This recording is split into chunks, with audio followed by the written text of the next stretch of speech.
If we didn't have X, everyone would just think I lied. No one would have got any other narrative. Fortunately, I think, 167 million people saw the truth. So that gagging order, these attempts at censorship, to silence, to cancel people, it hasn't worked. You've attempted to lock up the truth, and that truth has been echoed around the entire globe. It couldn't have been any more successful. I knew exactly what I was doing when I released that film. I knew I'd end up in there, and I also knew that it'd give them every opportunity to pull every trick they wanted to, from messing with visits, to messing with phone calls, to messing with food. I knew that. But I made the decision to release that film because the British public deserved to see the truth. For too long, since the start of my activism in 2009, police raids, court cases, I actually thought when I walked out of here this time, it would be the first time since 2009 that I haven't been awaiting trial or prison. And bang, I'm awaiting trial and prison on multiple cases again now. But I've watched from the start of my activism, first of all I saw Geert Wilders. Geert Wilders was targeted with hate speech laws and prosecutions. I've looked in America. This is the playbook that's played out across the entire globe. If we look in America, look what they've done to Steve Bannon. Look what they've done to Alex Jones, £1 billion. Donald Trump would face the rest of his life in prison if he did not win that election. Look now recently with Marie Le Pen. They've stopped her standing. Look at Katie Hopkins in our country. They took her home. They took her family home.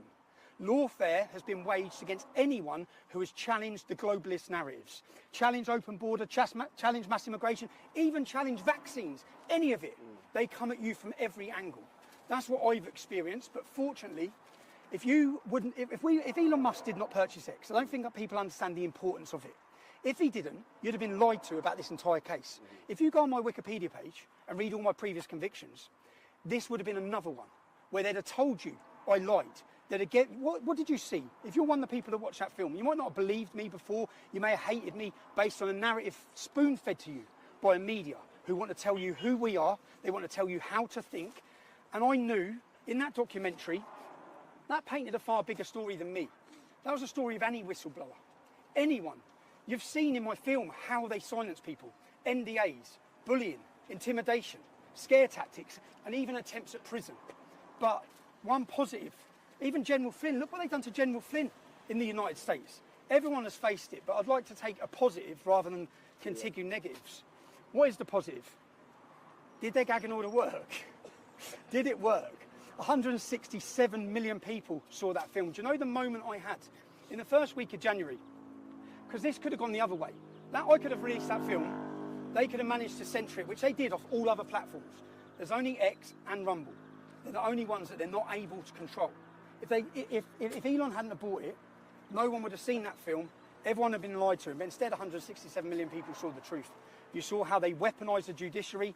You saw the corruption, the blatant evidence of the corruption that no media and no journalists have spoke about. And then the Attorney General made it clear I was going to face continued prosecutions. I would have had indefinite prison sentences for a film as a journalist. But the best moment for me when I was in there was when I heard that Elon Musk had shared the Rape of Britain documentary. The Rape of Britain documentary series is the most important work I've done. They have attempted, before my activism in 2009, they'd successfully, for decades, covered it up. Who had covered it up? Politicians, police forces. In every constituency where those gangs had raped, they'd successfully managed to cover up. Now, the truth is out there. There is no amount of lawfare that can keep it hidden. Everyone knows what's happened. If you remember, Tommy, the last time I saw you was on the 6th of January when I visited this prison, and on that day I was with someone else, and if you remember, Elon Musk had chucked Nigel Farage under the bus, and you were so elated and you were happy, and at that time you was in segregation. Since then, people have moved into the same unit you were in. How has that affected you? So I haven't seen anyone who's moved into that unit. So when I come into this prison, there was they gave me 40 cells. So we keep hearing about prisons being full. When I landed, I had 16 cells, and then I was taken to, do you know what I've done? I've had the best opportunity. I've had 7 months of interviewing staff. I've been on the separation centre. That's where I was having my days. When you come and visited me, it was the first week of January, right? That's correct. I was elated because I knew that this had been successful, that the public had seen the truth. that they could be lied to no more, that more people around the entire world were talking about the rape of a generation of our daughters, which has been facilitated and accommodated by our government. So, yeah, I'm just... On the 5th of June, you will be appearing in Westminster Magistrates Court charged with an offence.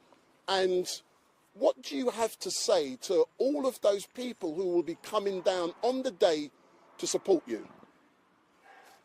You saw how they politicised the courts and the judiciary against me, but what you saw last summer was Keir Starmer, and it's now been proven as lies. When the riots started, Keir Starmer came out and said it was the far right, it was the English Defence League. That's what the police and the government has said. Now, we now know, it's proven, there was no far right, there was no English Defence League. The English Defence League ended a decade before it. But what the bigger picture is that the mainstream media act as a weapon of our state. So when Keir Starmer said that, journalists from the Daily Mail travelled to my family holiday, where I was with 3 or 4 other innocent families enjoying a break. They photographed my family. They ran a headline saying, instigating riots from his sunbed. Now, everyone knows I didn't instigate riots. There's no truth in that. But as the government was spreading one lie, the media stepped in to push that lie to the whole world. 10 million views that had. When that article went out, they photographed my children. They photographed my ex-wife. My family have death threats and serious threats of harm against them. They gave the location of where they were. That's not journalism. It's harassment, it's persecution, and they put a target on my family's back. And at that time, when they were blaming the far right, everyone saw how the courts were weaponised over a 48-hour period, where angry British citizens, justified anger, because £15 billion has been spent housing men who have invaded this nation. Many of them have left those hotels to rape, commit terrorism, sexually assault women. So the public are angry, the public are frustrated at what's happening in their country. They weaponised the courts. They locked up grandmas, granddads, mothers. These buildings are full of violent criminals. Lucy Connolly's not a violent criminal. Lucy Connolly made a statement. She was angry. She deleted it and apologised. She got 3 years. If you watched my film, you saw Antifa extremists come to my family's home, threaten to murder them. They don't get arrested. They politicised the courts. They politicised the judiciary. That was to scare you, to scare the public into it, and to intimidate them into silence. That was the purpose. That was their goal. That's what their goal was. Have they been successful in doing that? I want to talk about the United Kingdom on the 13th of September. I've come out of here. There is a war being waged on Britain, and it's being waged by our leaders, and it's a war against free speech. Our weapon is free speech. They can't allow it, because if everyone can exercise their free speech, if we have platforms for free speech, we can highlight their abuses, we can highlight their corruption. On the 13th of September, we started organising United Kingdom rallies. I think the last one had over 100,000 people. We want to hold a free speech festival in London as a show of defiance. And at this free speech festival, it's going to be United Kingdom /MAGA/mega. United Kingdom, because people, and I'm sorry in Scotland, I'm sorry Wales, I'm sorry Northern Ireland, it's going to be in our capital city. People coming from every corner of the globe, speakers from Australia, from Canada, from America, from Denmark, from Germany, from Holland, from Poland. We're not just uniting the kingdom, we're uniting the world. And London is going to be the centre for it. It's going to be a festival of free speech. It's going to be a day of celebration. To celebrate our weapon and to celebrate what they hate most, which is free speech. So if I can do 7 months in there for free speech, you can do a day in London, 13th of September. Book your travel, book your hotel, bring your families, bring your smiles, bring your flags. If anyone's been to the last ones, they're amazing days out. They're brilliant. So get yourself there. That's my message. Is that. And my final question, and Tom, those journalists, where you was on those journalists, That's right. They come, they follow my family, they put a target on their back, they dox their location. So then I challenged them. I just couldn't. All my tweets are there. I said, I'm going to come and find you and I'm going to question you. Yeah, I'm going to come. I said, I'm going to come knock on your door. They wouldn't answer the phone. I'm going to come and knock on your door. So if you followed my story in the last 18 months, just in the last 18 months, in the last 18 months, I went into London to attend an anti-Semitism rally, and I was targeted by the police as a journalist. I was violently attacked. I was pepper sprayed at point blank range. Then I was arrested. I was charged. For 6 months, I was banned from my capital city. It cost £40,000. We won the case. The judge found that everything they'd done was unlawful. No one gets punished on their side. I had 6 months not allowed into my capital city. I didn't get the £40,000 back. We didn't get any of the money back. We had that. Now, I've just had an 18-month prison sentence for making a documentary as a journalist. 18 months in prison. Counter-terrorism. Counter-terrorism detained me the day after a £100,000 celebration. I was detained under counter-terrorism legislation where they told me, we don't suspect you of any crime. We know you're not a terrorist, but we want access to your mobile phone. I refused to give them access to my mobile phone because as a journalist, where I believe in free press and a free country and free speech, I don't believe the state had the right to intrude on who my source of information are. So I was charged and prosecuted with counter-terrorism. Now, the reason I have such a target on my back all comes back to the rape gang scandal. Who's the head of counter-terrorism? I think his name's Dukes. He was the same police officer who was in charge of the Rotherham scandal from 2006 to 2010. He was in charge of allowing Muslim men to rape their way through that town, raping all those girls. He's got dirty hands. So now he's in charge of counter-terrorism. So counter-terrorism legislation is used to prosecute me. I'm back on trial on the 13th of October facing prison for not giving them access to my phone. And now, on the 5th of June, I have to go to court, which they come in last week, the Metropolitan Police Force again, because I said I'm going to question some Daily Mail journalists. The Daily Mail journalists that lied saying I instigated riots, that gave the location of my family and showed the images of my family. For daring to say I want to question you, I now face a 10-year prison sentence for that. And Keir Starmer has the audacity to sit in the Oval Office and talk about free speech and lie about free speech to J.D. Vance and President Trump. There is no free speech. The best thing about this is everyone in every corner of the globe knows Britain is a total embarrassment. They are traitors to our forefathers who sacrificed everything for freedom, and they're taking it away. Not from me. This isn't about silencing me. Every part of this is about stopping you. It's about censoring you. They don't want you to see the truth. They want to control you. They want to tell you how to think about me, how to think about everyone, everything. And what we saw with the United Kingdom rally, as people were massed in their 100,000, and what you've seen with the recent election, is the public are awake. And the mass awakening has happened. It continues to happen. The more they target us, and to the establishment or the people making these decisions with these court cases, it's stressful, but you've given me another opportunity. When you come for me for this film, it had 200,000 views. It's now on 167 million. You're going to awaken more people, because all I'm going to do is piece together what you've done. Your lies, the attacks that the media have done, and the public are going to see it. So even if you send me to jail again, you don't control every social media anymore. You no longer have the monopoly. You used to attack us like this, and no one would be able to see the truth. No one would be able to watch these videos. Instead, now people are going to be able to see it. People can watch it. Again, I'm looking forward to September the 13th. I'm looking forward to getting back to my family. They know, I said, like, they know what locking someone up. I spent the entirety of that sentence on solitary confinement, against the advice of the medical teams in that prison, against the advice of independent medical teams that come in, against all of it. Do you know who's not on solitary confinement? Axel Rudakabana, not spent one day on solitary confinement. Salman Abdi's brother. Do you know when that attack happened in Frankland? There were 7 of them. Anjem Chowdhury was one of them, Salman Abdi, and 5 other jihadists. 3 officers. They chased the woman around the pool table, stabbing her, while shouting Allah Akbar. They then got moved from Frankland and put in here. They have the run. If you could see what's going on inside these prisons, it's terrifying. They control every prison in the country. The government don't know what to do. Do you know, I said thank yous. I thanked Elon Musk. I want to make sure there's so many people I need to personally thank. I want to thank the Petersons. I want to thank Tammy, who travelled to this jail but wasn't allowed in at the same time that they were cancelling all my visits. I've got so many personal thank yous to give out. I'll miss people and I'll forget people. Ezra Levant, I'm going to go see him now. Yeah. Ezra has continuously had my back. I think everyone needs a friend like Ezra from Rebel Media. He's continually helped me. He's helped my family and been in contact. Do you know they cut any contact with Ezra?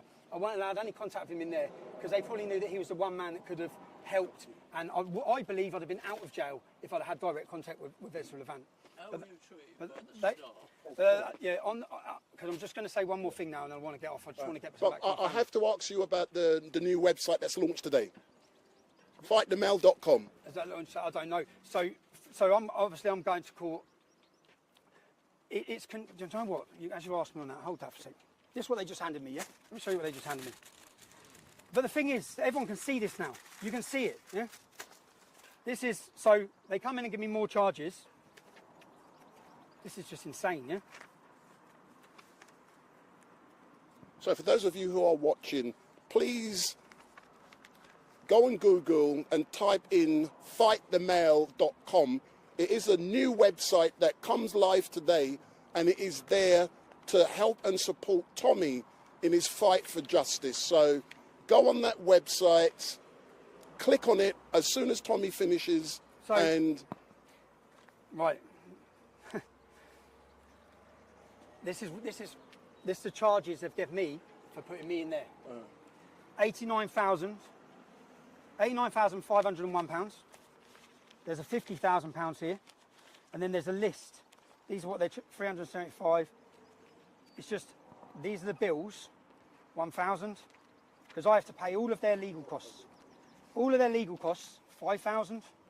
There's a 20,000. Do you know what it amounts to? It's fucking funny. £300,000.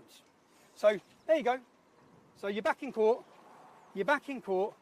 We're hitting you for £300,000 to send you to jail for a documentary that showed the British public the truth. I'll just end on this. I have zero regrets. I'll do it all again tomorrow. I have absolutely zero regrets because I believe the British public deserve to see the truth. They deserve to see exactly what the corruption of the establishment and the judiciary, and they deserve to know what's happening in their towns and cities with Islamic rape gangs. Do you know my next project as I come out of it? Do you know, I just filled out a form every 42 days to hold you in isolation. There's a thing called the Mandela Rule. They're not allowed to hold you in solitary confinement for more than 14 days without government approval. So it went to the government. Shabina Mahmood, who's the Justice Secretary. And every 42 days, it goes back to the government and they have to authorise your continued segregation because it's factually, it's not like an opinion, it factually damages you. So every 42 days you have to fill out a form. So I filled out my forms every 42 days. And I said, this should be your last resort. This isn't your last resort. Criminals, I've done three times as long in there as I would have done as a criminal. Yeah, the Labour government fought to keep me in there. So I filled out this form and I said, this is detrimental to my mental health. This is torture. And the last form I filled out last week, I said, I'm out next week. Because I know it's going straight to Shabina Mahmood. It's going straight to the Labour Party. I said, I'm out next week and I'm excited. I'm excited about my next project. Everyone now knows that the gangs that have targeted our children across this country have been Muslim and they've been predominantly Pakistani. When we're looking at these problems, we need to look at the common denominator. What's the other common denominator with these gangs? In every constituency that they raped, it's Labour. Every single one of them. The question needs to be, who allowed it to happen? Why did they allow it to happen? Was it, these are questions, was it for votes? Did they allow the Muslim community to rape our community, to rape our daughters in every town and city, in their thousands and hundreds of thousands across this country, to keep their block vote? What was the reason? And I'm going to go to Rotherham, Rochdale, Oldham, Newcastle, other cities, and I'm going to go into those cities and look at what Labour's involvement was. We're going to ask those questions. If you're a Labour politician, you're a councillor, if you've got dirty hands and you covered it up, me and my cameraman will be doing our next documentary, working title, Labour's Islamic Rape Gangs. It's coming soon. And as I was filling out that form, I was picturing her face. I was picturing her, because I think that's why they stopped me coming out on Friday, probably. But as I was filling out, I thought, yeah, TikTok, we're getting back to work. I want to thank every single person that wrote me an email, that wrote me a letter, that supported Annie campaign by Ezra, that supported my family, that has maintained the support for Urban Scoop. My team are here. We still have a team. I have documentary after documentary already done in here, wrote out, ready to go. I want to take some time with my family. But again, the purpose of this lawfare, all of it, which now I'll be in court on the 5th of June, then I'll be in court, then I'll have trials. It's all financial terrorism. It's to tie you up, to keep you occupied and to drain you. I'm grateful to every one of you who support me so that I'm in a position to fight these cases, so that I'm in a position to legally battle them. And in the court of public opinion, we win every time. It doesn't matter, and it's part of, I think I've been put in this position continuously to help awaken the general public. And I think that I'd like to thank the Attorney General for his continued prosecutions, because you're helping me do my job massively. Yeah, Fight the Mail, innit? What is it? Fight the Mail what? FightTheMail.com. FightTheMail.com. So we want everyone to go onto that website now and to support Tommy. So Tommy, all I can say is thank you very much for everything that you've done. The British public love you, But what they want you to do now, they're happy that you've come out fighting, but they want you now to go home, to relax with your family, and we look forward to a bigger, stronger Tommy Robinson, and we want to see a different shave under your chin, mate. My first stop is Turkish barbers. Don't believe what you read about. In a country that doesn't believe in free speech, being a citizen journalist, this place is an occupational hazard. It's ridiculous. 16 years ago, when I first started speaking out against Islamic rape gangs that were plaguing this country, from that point on, I faced relentless attacks from the British state, wielding lawfare as a weapon in order to silence me. I have never been convicted by a jury. Every one of my convictions have been handed down to me by judges. The lucky thing with this, everyone got to see the film. I have to say a thank you to Elon Musk, because without X, if we didn't have X, everyone would just think I lied. No one would have got any other narrative. Fortunately, I think, 167 million people saw the truth. So that gagging order, these attempts at censorship, to silence, to cancel people, it hasn't worked. You've attempted to lock up the truth, and that truth has been echoed around the entire globe. It couldn't have been any more successful. I knew exactly what I was doing when I released that film. I knew I'd end up in there, and I also knew that it'd give them every opportunity to pull every trick they wanted to, from messing with visits, to messing with phone calls, to messing with food. I knew that. But I made the decision to release that film because the British public deserved to see the truth. For too long, since the start of my activism in 2009, police raids, court cases, I actually thought when I walked out of here this time, it would be the first time since 2009 that I haven't been awaiting trial or prison. And bang, I'm awaiting trial and prison on multiple cases again now. But I've watched from the start of my activism, first of all I saw Geert Wilders. Geert Wilders was targeted with hate speech laws and prosecutions. I've looked in America. This is the playbook that's played out across the entire globe. If we look in America, look what they've done to Steve Bannon. Look what they've done to Alex Jones, £1 billion. Donald Trump would face the rest of his life in prison if he did not win that election. Look now recently with Marie Le Pen. They've stopped her standing. Look at Katie Hopkins in our country. They took her home. They took her family home. Lawfare has been waged against anyone who has challenged the globalist narratives, challenged open border, challenged mass immigration, even challenged vaccines, any of it. They come at you from every angle. That's what I've experienced, but fortunately, if Elon Musk did not purchase X, I don't think that people understand the importance of it. If he didn't, you'd have been lied to about this entire case. If you go on my Wikipedia page and read all my previous convictions, this would have been another one where they'd have told you I lied. What did you see? If you're one of the people that watched that film, you might not have believed me before. You may have hated me based on a narrative spoon-fed to you by a media who want to tell you who we are. They want to tell you how to think. And I knew in that documentary, that painted a far bigger story than me. That was a story of any whistleblower, anyone. You've seen in my film how they silence people. NDA,